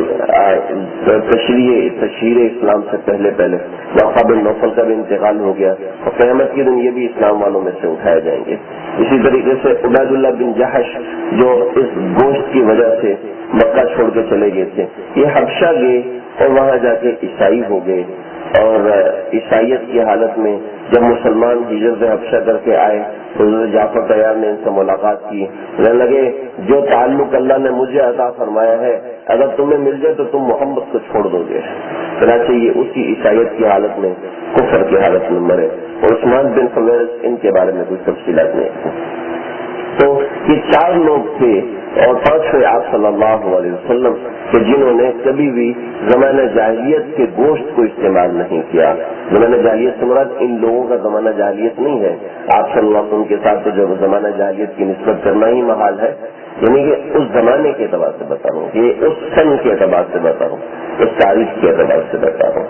تو یہ اللہ تعالیٰ نے آپ صلی اللہ علیہ وسلم کی عصمت کی حفاظت فرمائی. یہ 7 قسم کے حملے تھے جن حملوں سے اللہ تعالیٰ نے نبی کریم صلی اللہ علیہ وسلم کی حفاظت فرمائی. ہمارے نبی بالکل معصوم ہیں اور ان کے ذمے ایک گناہ بھی نہیں ہے, ایک گناہ کا شائبہ بھی نہیں ہو سکتا, کیونکہ انسانیت کے رہنما وہی ہو سکتے ہیں جو عصمت کے تابع ہوں. دوسرے انسان چاہے وہ صحابی ہے وہ معصوم نہیں ہو سکتے, نیک ہو سکتے ہیں, بزرگ ہو سکتے ہیں, مادرزاد ولی ہو سکتے ہیں. معصوم اور عصمت کی کا اشارہ ان کی طرف نہیں کیا جا سکتا. اس سے مختصر آگے آئے. 14 برس کی عمر ہے. آپ صلی اللہ علیہ وسلم نے بکریاں بھی چرائی ہیں اور بکریاں چرائی اور اجیات کے مقام پر آپ صلی اللہ علیہ وسلم نے بکریاں چرائی ہیں. اور محدثین نے بڑی بحث کی ہے لیکن اس بحث کی ضرورت نہیں ہے. ایک مقام ہے اجیات, ایک مقام ہے قراریت. اور مختلف باتیں ہیں. کس نے کہا قراریت کوئی مقام نہیں ہے. آپ نے قراریت یہ قرات کی جمع ہے اور یعنی کہ آپ صلی اللہ علیہ وسلم سکوں کے عوض آپ صلی اللہ علیہ وسلم نے بکریوں کو چڑھایا وغیرہ وغیرہ. لیکن بہرحال یہ تو ثابت ہوتا ہے کہ آپ صلی اللہ علیہ وسلم نے بکریاں چڑھائی ہیں اور مختلف روایات ہیں. ان سب کا جمع اور حاصل یہ ہے نہ صرف آپ صلی اللہ علیہ وسلم نے بکریاں چڑھائی ہیں بلکہ چند سنتیں ایسی ہیں جو تمام کے تمام انبیاء میں مشترک ہیں. اور ان میں ایک ہے مسواک کرنا. مسواک کرنا یہ ایسی سنت ہے جو تمام انبیاء میں مشترک ہے. اور نرم اور سخت مسواک دونوں ہی مسنون ہے. خواتین کے لیے نرم مسواک کرنا مسنون ہے. خواتین نرم مسواک کیا جائے, نرم ہلکی, جیسے زیتون کی مسواک نرم ہوتی ہے تو خواتین کے لیے بہتر ہے کہ وہ زیتون کی, مردوں کے لیے بھی بہتر زیتون ہی ہے لیکن دوسری مسواک بھی, خواتین کے لیے دوسری مسواک بہتر نہیں ہے. نرم مسواک استعمال کرنی چاہیے خواتین. تو آپ صلی اللہ علیہ وسلم نے بکریاں چرائی ہیں تو مسواک کرنا یہ تمام انبیاء کی سنت رہی ہے. اگلی بات بتاؤں, عصا رکھنا, عصا لاٹھی تمام انبیاء کی سنت عادیہ رہی ہے. تمام انبیاء عصا رکھا کرتے تھے. آپ صلی اللہ علیہ وسلم بھی عصا رکھا کرتے تھے. اس عصا کے نیچے ایک کیل لگائی ہوئی تھی تو یہ عصا آپ صلی اللہ علیہ وسلم نے بڑھاپے میں استعمال فرمایا ہے. جوانی میں آپ صلی اللہ علیہ وسلم نے عصا استعمال نہیں فرمایا. اور تیسری بات بکریاں چرانا یہ تمام انبیاء کی سنت ہے. چوتھی بات داڑھی رکھنا یہ تمام کے تمام انبیاء کی سنت ہے. ایسے کچھ 10 خصائل ذکر کیے ہیں جیسے بغلوں کے بال ہیں, اس طرح یہ تمام انبیاء کی سنت رہی ہے. تو بہرحال یہ 10 چیزیں 10 خصائل ایسے ہیں. ان میں ایک بکریاں چرانا بھی ہے کہ تمام کے تمام انبیاء علیہ الصلوۃ والسلام نے بکریاں چرائی ہیں. بکریوں کی بہت سی فضیلت بھی آپ صلی اللہ علیہ وسلم نے ذکر فرمائی کہ بکری ایک ایسی چیز ہے جس سے عزت حاصل ہوتی ہے، بکری ایک ایسی چیز ہے جس کے ساتھ انکساری حاصل ہوتی ہے، جس کے ساتھ انسان کے مزاج میں حلم آتا ہے، شفقت آتی ہے، انسان کے مزاج میں نرمی آتی ہے. ہمارے ایک ساتھی تھے میرے، ہمارے ساتھ پڑھتے تھے، عرفان نام ہے اس کا، بیچارہ مدرسہ چھوڑ گیا، بہت سے حالات ہیں. ہم ایک دفعہ کسی جگہ پر گئے تو ایک لڑکا کھڑا ہوا تھا، اس کو دیکھ کے کہتا ہے مجھے لگتا ہے کہ یہ کسائی ہے، کساب ہے، کسائی. تجھے کس نے بتایا؟ لگتا ہے وہ جگہ ایسی تھی کہ ہماری جان پہچان کا کوئی بندہ وہاں ہو ہی نہیں سکتا تھا. تو لگا جی یہ کسائی ہے. وہ لڑکا کتنا تھا؟ 11 سال کا لڑکا تھا. تو یہ کسائی ہے. میں نے کبھی تجھے، میں نے کہا سر میں جا کے پوچھا، میں نے کہا بھائی تمہارے ابا کیا کرتے ہیں؟ کہتے میرے ابو مرغیوں کا کام کرتے ہیں، مرغیوں کی دکان ہے میرے پاس، باقی مرغیوں کی دکان ہے. تو لوگ ایسے چہرہ شناخت ہوتے ہیں کہ مزاج دیکھ کر پڑھ لیتے ہیں. کیسے پڑھ لیتے ہیں؟ ایسے پڑھ لیتے ہیں کہ جو چیز جو وقت انسان کے اندر ہوتا ہے اس کے اثرات چہرے پر ہوتے ہیں. اس کے اثرات سے علی بن سفیان تھے صلاح الدین ایوبی کے ساتھ بہت بڑے گھاٹ قسم کے جاسوس تھے. تو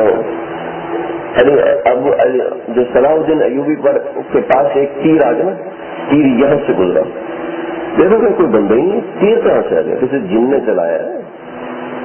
تو یہ اندازہ ہوا کہ بہت دور سے کسی نے تیر چلایا. تو وہ تیر ایسا تھا کہ یوں پاس سے گزرا اور گر گیا. اس نے بڑا زور لگا کے چلایا تھا. تو اس نے علی بن سفیان کو یہ تیر آیا. تو علی بن سفیان کہتے کوئی بات نہیں، لے کے اس سمت پہ چلا. چلتے چلتے کئی گھنٹوں کی مسافت کے بعد کچھ لوگ بیٹھے ہوئے تھے.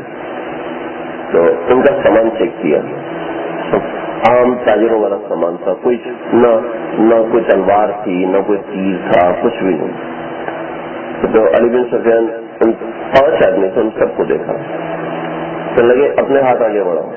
ہاتھ بڑھائے، ایک ہاتھ سے بڑے کھینچ لیا. کیا کرتا ہے؟ میں تاجر ہوں، یہ تیر چلانا آتا ہے اور میں مجھے مناسبت ہی نہیں ہے، نفرت ہے مجھے جنگ سے. لگا پھر تیرے بازو پہ نشان کیوں ہے؟ ایسے تیر چلنے کا نشان کہتے ہیں. تیری ایک آنکھ بتائی کہ تو نشانہ لیتا ہے آنکھ سے، تیری آنکھ بتا رہی ہے کہ تو اس سے نشانہ لیتا ہے اور تو اس ہاتھ سے تیر چلاتا ہے.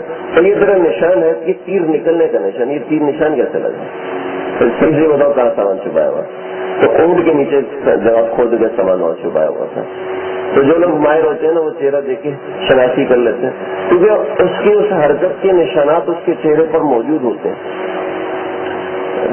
میں یہاں پر ایک صاحب آتے تھے تو مجھے ان صاحب نے کہا، لگا اس کا خیال کرو یہ شراب پی گیا. شراب پی گیا تمہیں کیسے بتا؟ بس اس کے چہرے پہ ایک نشانی ہوتی ہے، میں دیکھ کے بتا دیتا یہ شراب پیتا ہے. تو مجھے اس نے وسیم بھائی نے آنکھ سے اشارہ کیا، وہ سو پکڑے والے تو شرم نہیں آتی. آپ کو کیسے پتا؟ یہ لگا ہوتا ہے مجھے کیسے بتا؟ تو چہرے پر اس عمل کے اثرات آ جاتے ہیں. چہرے پر اس عمل کے اثرات انسان کو، جو شخص آج کل تو ڈاکٹر بھی ٹیسٹ دیکھ کر بھی نہیں بتاتے یار اس کو بیماری کیا ہے. پہلے زمانے میں نبض پکڑ کے بتا ساری چیزیں بتا دیتے کہ اس کو یہ مرض یہ مرض یہ مرض یہ مرض ہے.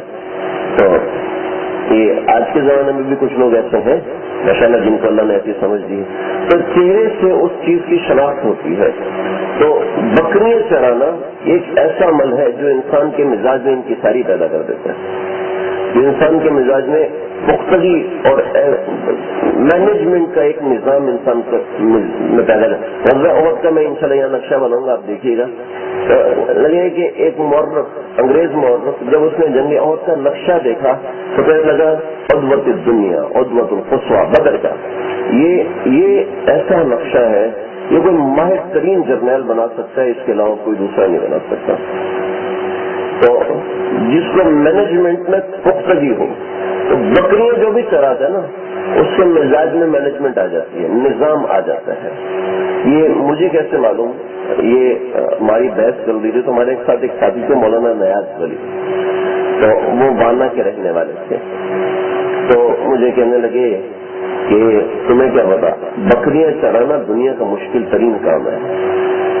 کبھی وہ کیسے؟ کہنے لگے بکری وہ بات سمجھتی نہیں ہے،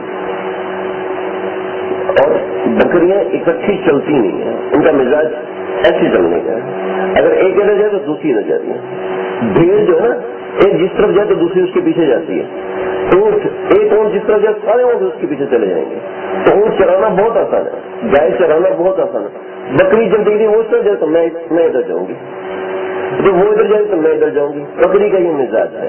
تو بکریوں کو کنٹرول کرنے کے لیے پوری فوج چاہیے، 100 بکریوں کو کنٹرول کرنے کے لیے کم سے کم 100 بندے چاہیے۔ تو اس کو ایک بندہ کیسے قابو کرتا ہے آپ خود دیکھیں کتنی مشکل ہوگی۔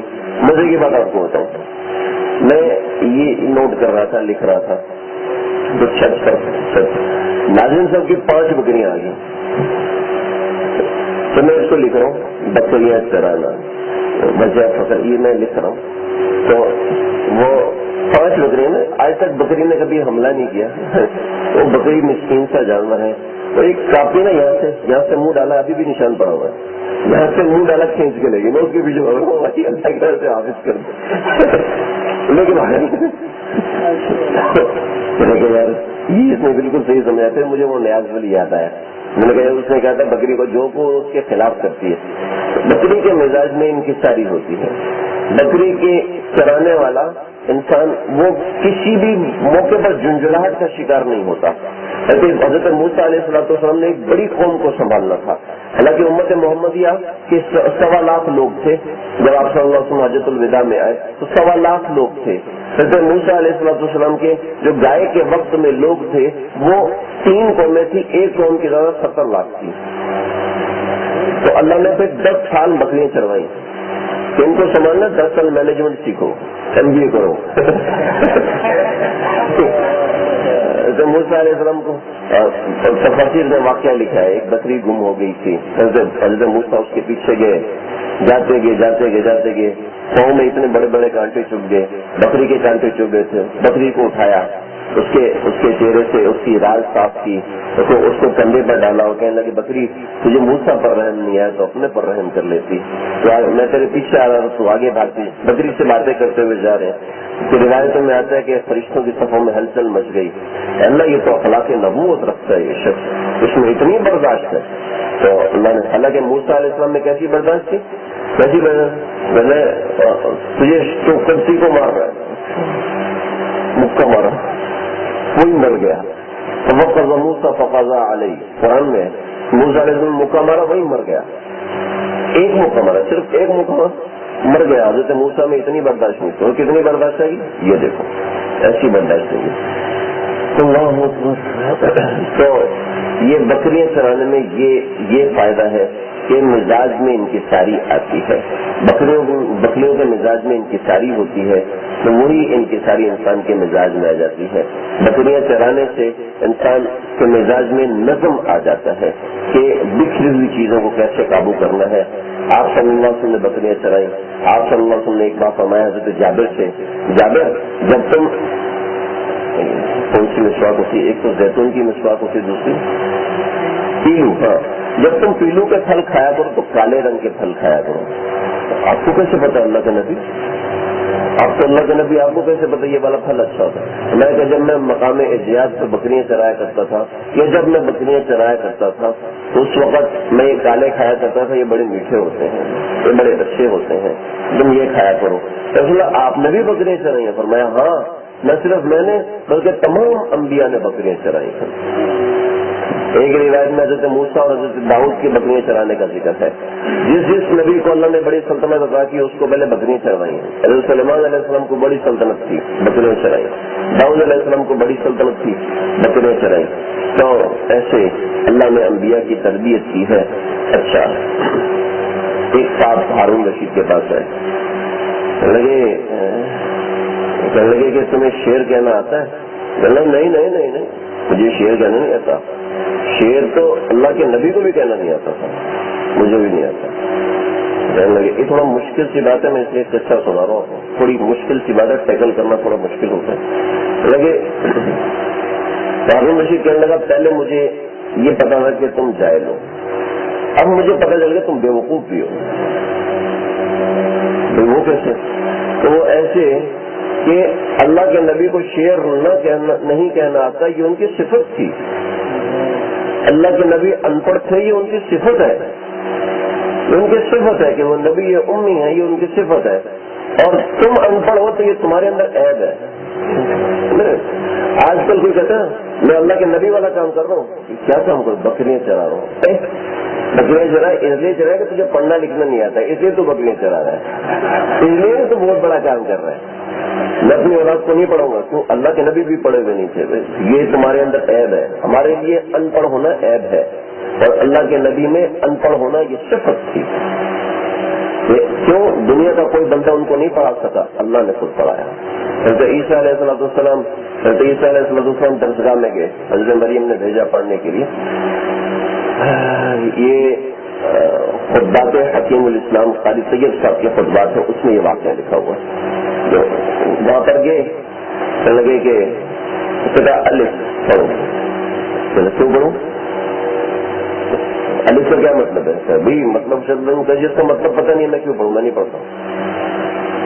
بھائی پڑھو اس کو. اچھا وجہ بتاتا ہوں. پہلے کھڑا ہوا کیوں ہے، بے لیٹا ہوا کیوں ہے، اس کا کیا مطلب ہے؟ مجھے مطلب پتہ ہے. اب تم بتاؤ. شاگرد کی سیٹ پہ نہیں بیٹھوں گا، استاد کی سیٹ پہ بیٹھ کے بتاؤں گا. تو یہ انبیاء تھے کہ جو مخلوق سے پڑھ ہی نہیں سکتے، مخلوق ان کو پڑھا ہی نہیں سکتی ہے، مخلوق میں سکت ہی نہیں ہے کہ ان کو پڑھا سکے. جو اوپر نظر اٹھاتا ہو تو ساتوں آسمان کھل جاتے ہوں. چاندنی انظر الی الجنہ. آپ نماز پڑھ رہے ہیں، نماز پڑھتے ہوئے چلتے ہوئے آگے چلے گئے، وہ آگے پھر واپس آ گئے. رسول اللہ یہ کیا؟ اگر نماز پڑھتے پڑھتے اللہ نے مجھے جنت دکھائی، جنت میں ایک عمل ہو رہا تھا، میں وہ دیکھنے چلا گیا. جو دنیا میں بیٹھ کے جنت دیکھ رہا ہے، اور جنت کیا ہے؟ ساتوں آسمانوں سے پار، اتنی اوپر جا کے جنت ہے. جو دنیا میں بیٹھ کے جنت کو نیچے دیکھ رہا ہے، تو وہ ساتوں آسمان کا علاقہ اس کے سامنے نیچے ہے، جس کا قد اتنا اونچا ہو. ہمارے سامنے چھوٹا قد ہے، ہمارے سامنے میانہ قد ہے، لیکن جس کا قد اتنا اونچا ہو ان کو کوئی ہم جیسا پڑھا سکتا ہے؟ کوئی دنیا کا معلم انبیاء کو نہیں پڑھا سکتا. اس لیے ان کے اندر ان کی شان تھی کہ وہ نبی امی ہے. ہمارے اندر عیب ہے کہ ہم ان پڑھ ہیں. سمجھ رہے بھائی؟ تو یہ آج کوئی بکریاں چلاتا ہے تو اس کے لیے وجہ فخر نہیں ہے، ہمارے آقا کے لیے وجہ فخر تھی. وہ کائنات کا نظام سنبھالنے کے لیے، کائنات امت کا نظام سنبھالنے کے لیے اللہ نے بکریاں چلوائی. ٹھیک ہے؟ اور آپ کو دودھ چونے کے لیے بکریاں چلوائی ہیں. اس لیے یہ نا کہ میں بھی بکریاں چلاتا ہوں، اللہ کے نبی نے بکریاں چڑھائی، حضرت موسیٰ نے بکریاں چڑھائی تھی، میں بھی بکریاں چلاتا ہوں. ایک نسبت ہے، اچھی بات ہے، لیکن اس کو وجہ فخر نہیں کہہ سکتے. اللہ کے نبی نے تجارت کی تھی لہٰذا میں بھی تاجر ہوں، یہ وجہ فخر نہیں ہے. اس کو وجہ فخر نہیں، وجہ فخر صرف آپ کی تعلیمات ہے. وجہ فخر یہ کم ہے ہم آپ کی امت میں سے. یہاں تک ایک چیز مکمل ہو گئی. تھک تو نہیں گئے بھائی؟ نیند تو نہیں آ رہی؟ آگے چلیں. ایک دو اور باتیں ہیں، کوشش کروں گا جلدی ختم.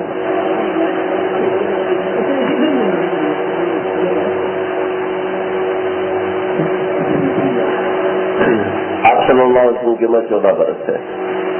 اس سے آگے کے معاملات ہیں. 14 برس کے درمیان کچھ اہم واقعات ہیں، بس ان کا ذکر ہے، اور اس کے بعد پھر ہم اگلی دفعہ جو ہے آپ صلی اللہ علیہ وسلم کا سفر کیسے ہوا اس کے حوالے سے پڑھیں گے. میں آپ سے اس میسج کر دوں گا، ہو سکتا ہے کل ہی ہو، اور منگل کو دن نہیں ہوگا. اگر کل ہوا تو ٹھیک، ورنہ ہفتے کے دن ہم کریں گے. عرب کے اندر 4 جنگیں ہوئی تھیں. 4 جنگیں ہوئی تھیں، ان کو حرب فجار کہتے ہیں. حرب فجار فجر سے ہے، فجر کا مطلب ہے گناہ کی جنگیں. تو ان میں سے ایک جنگ جو تھی وہ گناہ کی نہیں تھی، اس کو فجار براز کہتے ہیں یا فجار براز کہتے ہیں. تو اس کے اندر اس کا جو سبب تھا وہ گناہ تھا، اس کے علاوہ باقی وہ جنگ گناہ میں نہیں تھی، لیکن چونکہ سبب گناہ تو اس وجہ سے اس کو حرب فجار میں ذکر کر دیتے ہیں۔ اس آخری جنگ میں آپ صلی اللہ علیہ وسلم نے شرکت فرمائی۔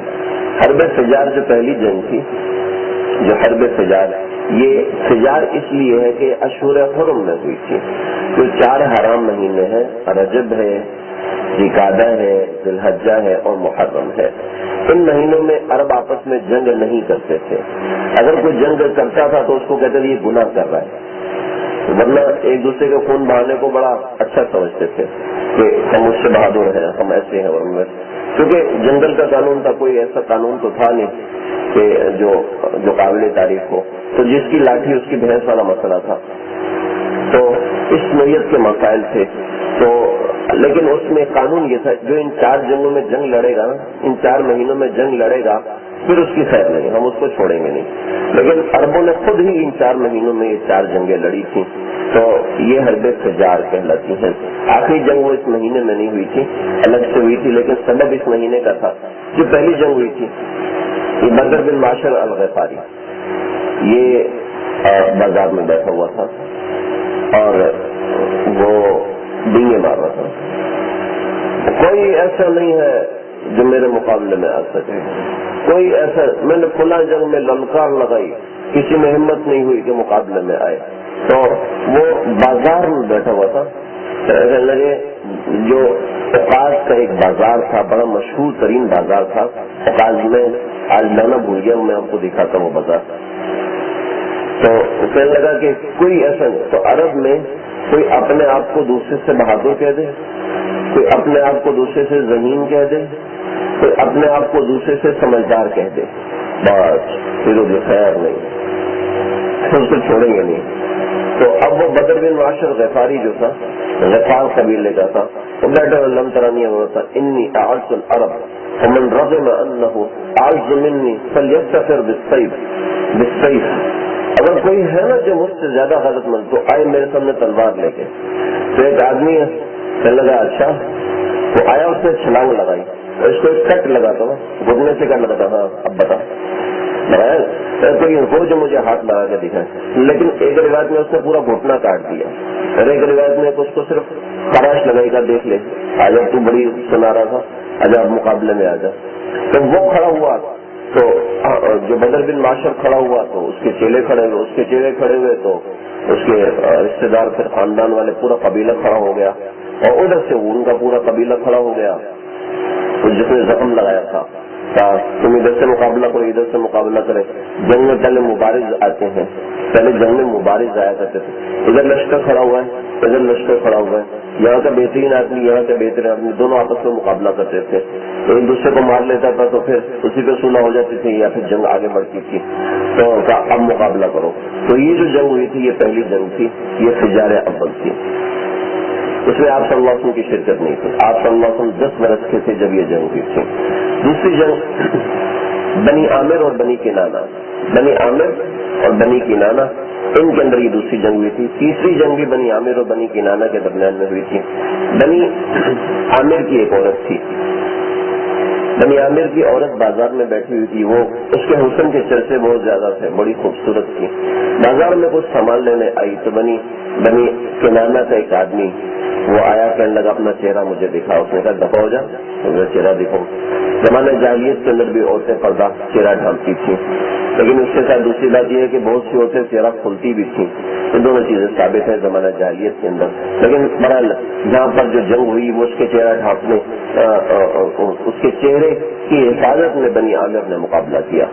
تو اس نے کیا کیا، وہ لڑکا جو تھا تھوڑا شرارتی قسم کا تھا، اس نے بہت مطالبہ کیا، اس نے منع کیا تو نیچے وہ جس جگہ بیٹھی تھی تو نیچے کچھ کانٹے تھے، اس نے کانٹوں میں اس کا جو یہ چادر تھی بڑی وہ اٹکا دی، وہ جب اٹھی تو چادر کانٹے میں اٹکی اور چادر کھل گئی۔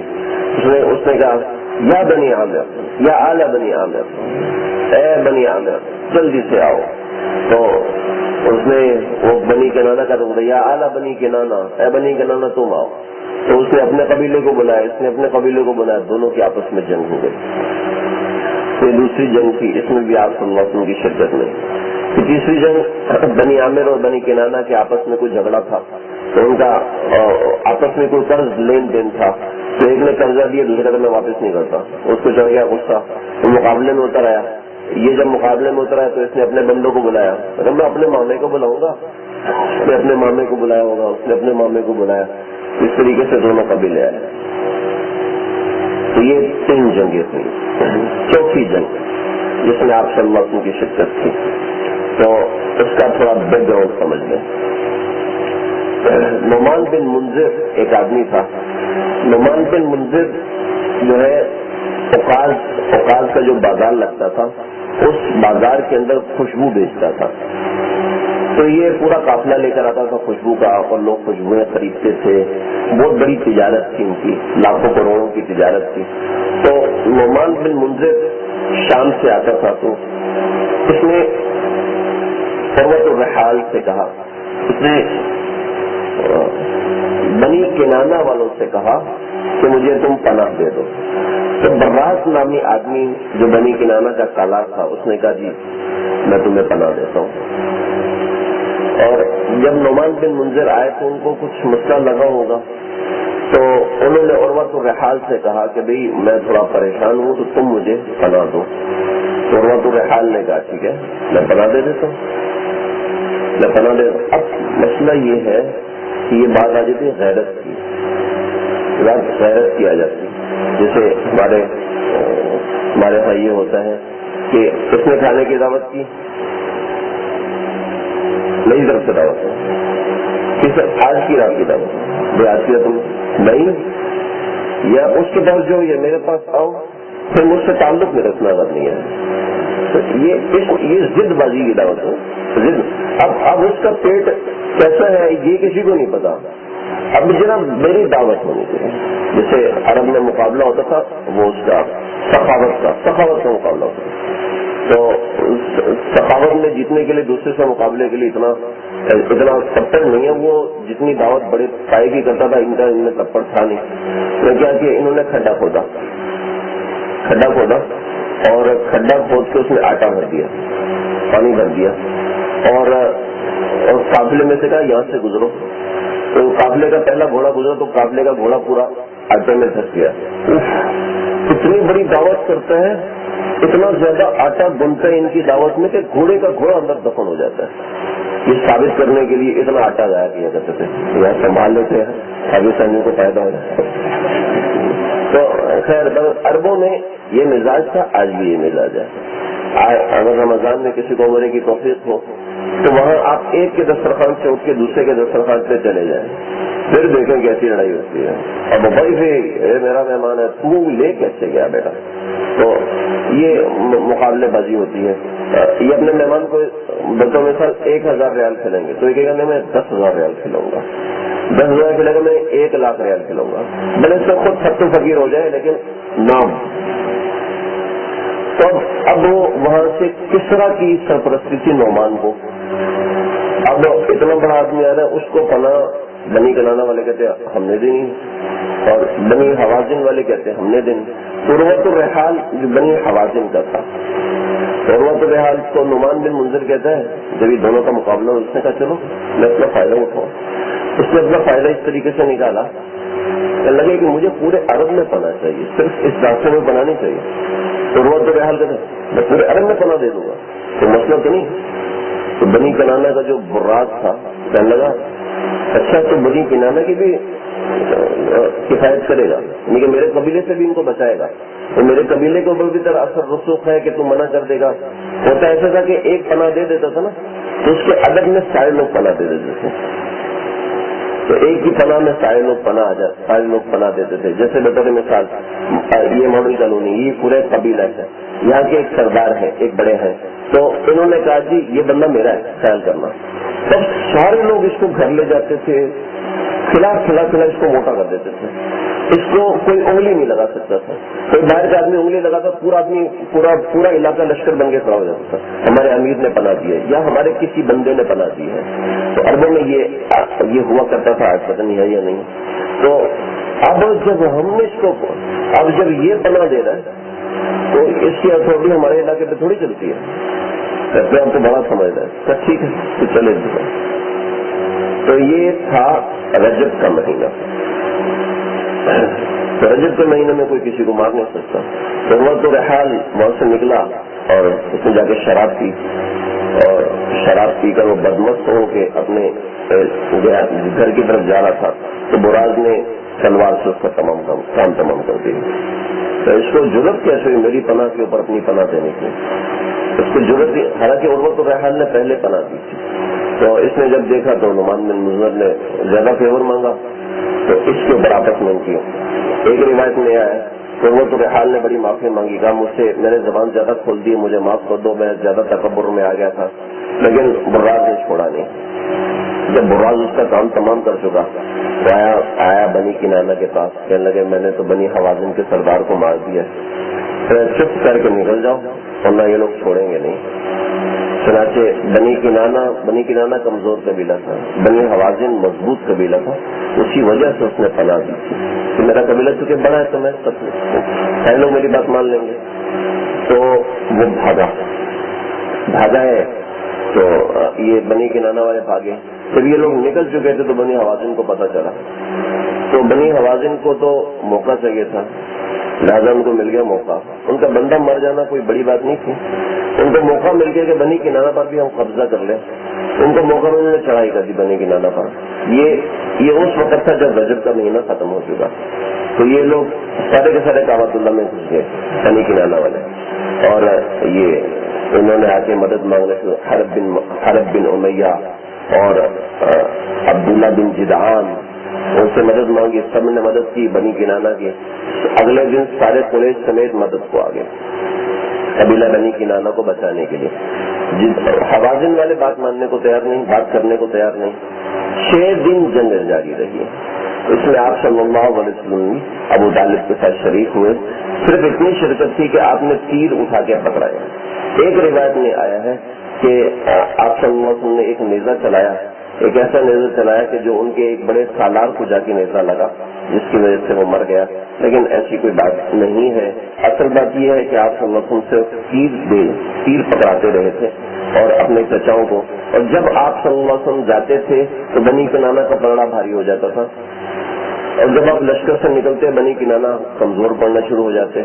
تم نے کہا اس نوجوان کو مت جانے دو, جب تک یہ رہے گا تو پلڑا بھاری رہے گا. چنانچہ 6 دن کے بعد یہ جنگ ختم ہوئی. تو کہنے لگے چھوٹی جگہ ہے, اگلے سال اوقاز کے میدان میں ہم دوبارہ مقابلہ کرتے آئیں گے. تو اگلے سال تم بھی تیاری کرو, ہم بھی تیاری کرتے تو مقابلہ کرنے آئیں گے. چنانچہ جنگ ختم ہوئی. اگلے سال پھر بہت طویل بات ہے, مختصر بتا رہا ہوں کہ اگلے سال جب یہ اوقاز کے میدان میں پہنچے بنی کنانہ اور قریش والے, اس وقت آپ صلی اللہ علیہ وسلم ساتھ نہیں تھے. تو حرب بن امیہ تھا, اس کا جو بھائی تھا امیہ ربیعہ, اس کا انتقال ہو گیا تھا. تو عتبہ بن ربیعہ جو اس کا بھتیجا تھا, اس کو بڑی محبت تھی, بڑا سلیبی مین تھا, اس سے بڑی محبت تھی اس کو. غریب ہونے کے باوجود سالار تھا. تو بدر میں حضرت حمزہ کے ہاتھوں مارا گیا تھا. تو یہ عتبہ یہ چھوٹا تھا, اور یہ لشکر جب دونوں درمیان ایک دوسرے کے آمنے سامنے ہوئے تو یہ عتبہ دوڑتا ہوا آیا اور لشکر کے درمیان کھڑا ہو گیا. کہنے لگا کہ اے آل فہر, سارے فہر کی اولاد سے, اہل فہر کس بات سے لڑائی کر رہے ہو, کس بات سے لڑائی کرو, لڑائی مت کرو ابھی. تو حوازن والے جب قریش کی مدد آگے تو ڈر گئے. اور عبداللہ بن جدعان اپنے زمانے کا بڑا زبردست آدمی, میں بھی اس کا قصہ بتا کے بس اس کا قصہ سنا کے ختم کروں گا. تو عبداللہ بن جدعان سالار بن گیا اور حرب بن امیہ دوسرا سالار بن گیا. اتنے بڑے بڑے سالار جب آ گئے تو وہ حوازن والے کا بنا گیا اور کنانہ والے شیر ہو گئے. لیکن دوسری طرف حرب بن امیہ کا بھتیجا درمیان میں آ گیا. کہنے لگا تمہارا خون بہا ہے, ہم خون بہا دیتے ہیں. کبھی کیسے دو گے خون بہا؟ کیا جتنے پیسے بنتے ہیں ایک خون بہا کے وہ ہم دے دیں گے. جب تک بنتے ہیں ہم 40 آدمی رہن رکھوا دیتے ہیں. ہمارے 40 آدمی تم اپنے پاس رکھو, معزز ترین آدمی تو تم اپنے پاس رکھو. جب ہم تمہیں پیسے پہنچا دیں اس وقت تک تم ہمارے بندے چھوڑ دینا. تو وہ اس بات سے راضی. کہنے لگے اس کی ضمانت کون دے گا؟ میں خود دوں گا. ضمانت دینے والا کوئی نہیں تھا, لیکن جو عتبہ چھوٹا بچہ تھا, اس وقت چھوٹا تھا, آپ صلی اللہ علیہ وسلم کی عمر کا تھا عتبہ, خطبہ چھوٹا تھا لیکن ایسا تھا کہ فریق مخالف تو مان نہیں لیتا کہ تمہارا بندہ ہے. اور یہاں سے حرب بن امیہ کا بھتیجا تھا اور حرب بن امیہ کو بڑا پیار تھا, بڑی محبت تھی اس کے ساتھ. چنانچہ حرب بن امیہ نے کہا چلو ٹھیک ہے. ان میں 40 معزز ترین آدمی رہن رکھتا ہے. ان معزز ترین لوگوں میں حکیم بن حزام تھے جس کی بنو حوازن والے بڑی عزت کرتے تھے. تو حکیم بن حزام بھی ان کے نرغے میں آئے تو لگے نہیں بس ہم بندے واپس کرتے ہیں, ہمیں خون بہا بھی نہیں چاہیے, ہم معاف کرتے ہیں, آپس میں صلح کر لو. چنانچہ بغیر کسی پیسے کے آپس میں صلح ہوئی. یہ حرب احتجاج ختم ہوئی. حرب دراز کے اندر آپ صلی اللہ علیہ وسلم کی شرکت تھی. بہت بڑی بات ہے لیکن چھوٹی سی اس میں بات ہے تو وہ یہاں پر مکمل تھی. اور آخری بات حلف الفضول. حلف الفضول یہ آپس کا معاہدہ ہوا تھا اور آپس کا معاہدہ ایسا ہوا تھا کہ آپ صلی اللہ علیہ وسلم نے فرمایا کہ مجھے اس معاہدے پر فخر ہے, مجھے بڑی خوشی ہے کہ میں اس معاہدے میں شریک ہوا تھا. اور وہ معاہدہ کیا تھا؟ وہ معاہدہ یہ تھا کہ عرب ایک ہمارے لیے ایک عام سی بات ہے لیکن عربوں میں یہ ایک ناممکن سی بات تھی. وہ یہ تھی کہ جو ظالم ہے اس کے خلاف کھڑا ہونا ہے, ظالم کے خلاف کھڑا ہونا ہے. یہ اس سب باتوں پر سب لوگوں نے عہد کیا لیکن عہد ایسا کیا کہ قسمیں کھائی کہ ہم قسم کھا کے یہ عہد کرتے ہیں. قبیلہ بنی زبیدہ کا ایک شخص تھا, اس کا نام کہیں بھی ذکر نہیں ہے, بس اس کو زبیدی کہتے ہیں. قبیلہ بنی زبیدہ کا ایک شخص تھا زبیدی. یہ آیا, اس نے عاص بن وائل کو سامان بیچا مکہ کے اندر. مکہ میں آ کے اس نے سامان بیچا, سامان بیچ کر پیسے لینے کا وقت زیادہ نہیں دیتا پیسے. عاص بن وائل بہت بڑا سردار تھا, وہ عرب کا بہت بڑا سردار تھا, اس کے آگے کوئی ہاتھ نہیں کھول سکتا. حرب بن امیہ اور عبداللہ بن جدعان ان کے پلے کا آدمی تھا. تو ان میں جس کی بات معتبر ہوتی تھی عربوں میں حرب بن امیہ, یہ ابو سفیان کے جو والد تھے ابو سفیان بن حرب ہے, تو ابو سفیان کے والد تھے حرب بن امیہ. اور دوسرا عاص بن وائل, اس کی بات بڑی معتبر تھی. اور تیسرا عبداللہ بن جدعان, یہ بہت سخی تھا. بچپن میں یہ مجرم سخت آدمی تھا, جرم صفر, کہیں نہ کہیں ہاتھ مار دیتا تھا, کہیں نہ کہیں ہاتھ لگا دیتا تھا عبداللہ بن جدعان. تو حتیٰ کہ اتنا شراب پیتا تھا کہ بدمست ہو جاتا تھا. تو اس کی جو صحیح ہونے کا جو وقت آیا وہ میں آگے بتاتا ہوں. تو یہ اس کے اما ابا نے اس کو گھر سے نکال دیا کہ لوگوں سے پیسے لے لیتے ہمیں دینے پڑتے ہیں. اما ابا نے گھر سے نکال دیا. جب یہ گھر سے نکلا ہے تو یہ پہاڑوں پہ چلا گیا. مکہ میں آگے پیچھے پہاڑی ہیں, پہاڑوں پہ چلا گیا. اور پہ چلتا چلتا ایک دراڑ سی اس کو نظر آئی. اس دراڑ کے اندر گیا. دراڑ کے اندر گیا تو دیکھا کہ ایک غار ہے اور بہت بڑی غار ہے. اس غار کے دروازے پہ سانپ بیٹھا ہوا ہے. تو سانپ کی آنکھیں دیکھ رہی ہیں انگاروں کی طرف.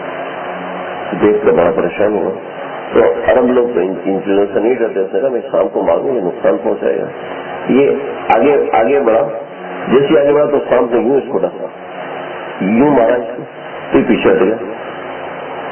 جیسے یہ پیچھے ڈسا سانپ بھی پیچھے جا کے بڑھ گیا واپس. پیچھے جا کے کیوں بڑھ گیا؟ پھر یہ آ گیا دھوم سے آ گیا, پھر پیچھے گئے تو پیچھے چلا گیا, پھر آگے پھر پیچھے. یہ تو پلاسٹک کا سانپ لگ رہا ہے. تو یہ اپنی جگہ سے نہ گھوم کے دوسری جگہ تک گیا. تو دیکھا وہ سونے کا سانپ تھا. ایک خاص جگہ سسٹم بنایا ہوا تھا کہ وہاں پاؤں رکھو تو سانپ ڈائریکٹ آ کے اسی جگہ پہ حملہ کرے گا. تو سسٹم بنایا ہوا. اس نے اسی جگہ سے سانپ کو توڑا. تو ایسے تھا کہ سانپ کے آگے نیزا سا لگا ہوا تھا. وہ جو بھی آتا تھا اس کے سینے پہ نیزا پھونک جاتا تھا, وہیں گر کے مار جاتا تھا. سمجھتے تھے کہ سانپ نے اس کو ڈسا ہے. تو یہ اس نے سانپ کو توڑا, اندر گیا. تو اندر گیا, جا کے اس نے دیکھا تو وہاں پر ایک تختی پڑی ہوئی تھی. وہ حضرت ہود علیہ السلام کی اولاد میں سے کوئی بادشاہ تھا. اس نے تختی میں لکھا میں 500 برس دنیا میں پھرا, میں نے ساری دولت اس جگہ پر اکٹھی کی, لیکن آج میں بھوک سے مر رہا ہوں, میری دولت مجھے کوئی فائدہ نہیں دے رہی. جب اس نے روشنی کا انتظار کیا, روشنی ہوئی تو دیکھا کہ سارا غار ہیرے جواہرات اور ان سب چیزوں سے بھرا ہوا ہے. اس نے نشانات لگائے اس غار پہ, تو سب کچھ وہاں سے ہیرے جواہرات نکالے, اپنے خاندان والوں کو بھیجے, پھر مفت کی دولت کی پورا غار بھرا ہوا تھا، جو 500 برس اس نے جمع کیے تھے ہیرے اور جواہرات، یہ جمع کرتا کرتا کرتا اس نے پورے علاقے میں بھیجتا اتنا مشہور ہو گیا کہ پورے علاقے والوں نے اس کو سردار بنا لیا.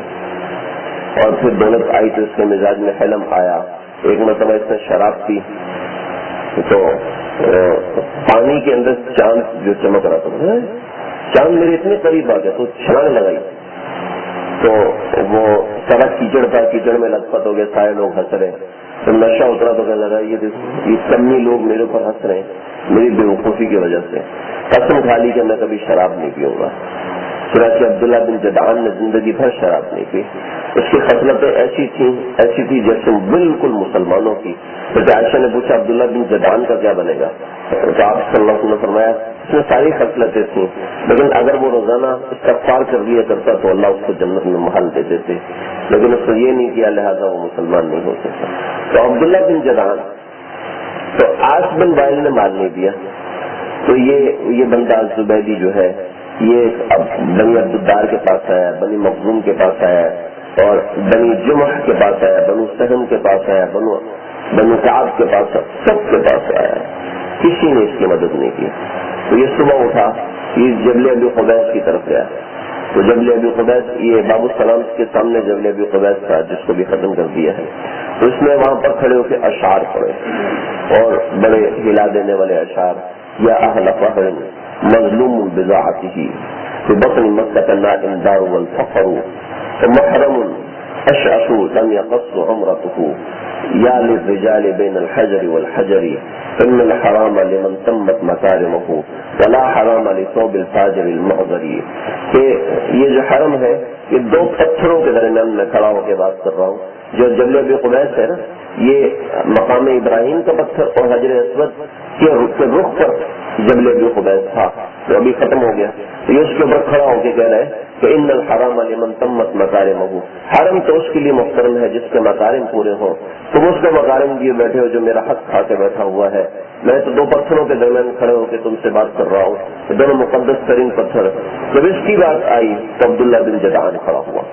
اور آپ صلی اللہ علیہ وسلم کے چچا حضرت زبیر بن عبد المطلب، آپ کے چچا زبیر بن عبد المطلب، یہ دونوں کھڑے ہوئے. پھر ابو سفیان کھڑے ہوئے، پھر عباس کھڑے ہوئے.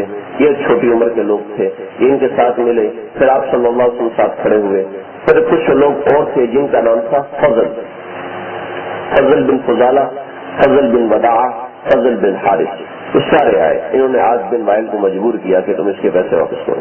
پیسے واپس کیے تو کہنے لگے ہم نے بڑا اچھا کام کیا ہے، تو کیوں نہ ہم ایک عہد کر لیں کہ جو بھی مظلوم ہوگا ہم اس کی مدد کریں گے. چنانچہ ان تین فضلوں نے مل کے تو آپس میں تسمیہ عہد کیا. تو ان کے ساتھ مل کے عبداللہ بن جدعان اور جو زبیر بن عبد المطلب جو آپ کے سب سے بڑے چچا تھے، اور ان سب لوگوں نے مل کے عہد کیا. تو یہ چونکہ تین فضل آپس میں مل کے تو حلف الفضول کا نام دے دیا کہ تین فضلوں کا عہد. اور پھر اس کے اور بھی وجوہات ہیں کہ جو فاضل مال ہے اس کو ایسے لوگوں کی مدد میں لگا دیتے ہیں جو مظلوم ہو، اس کو حلف الفضول کہتے ہیں.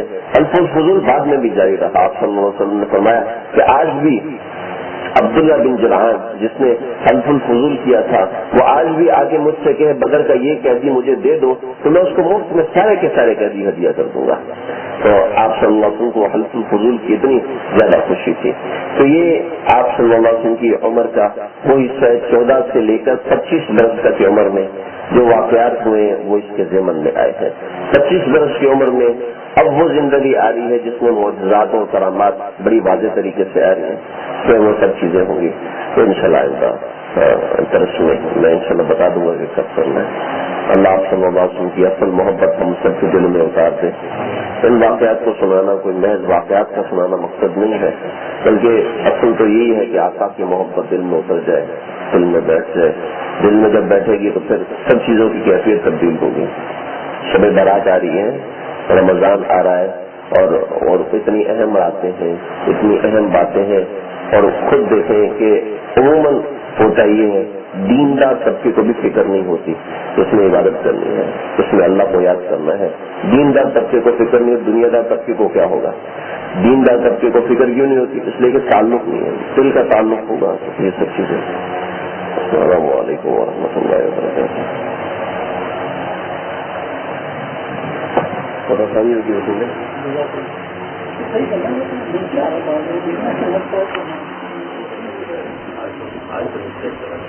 بند کریے.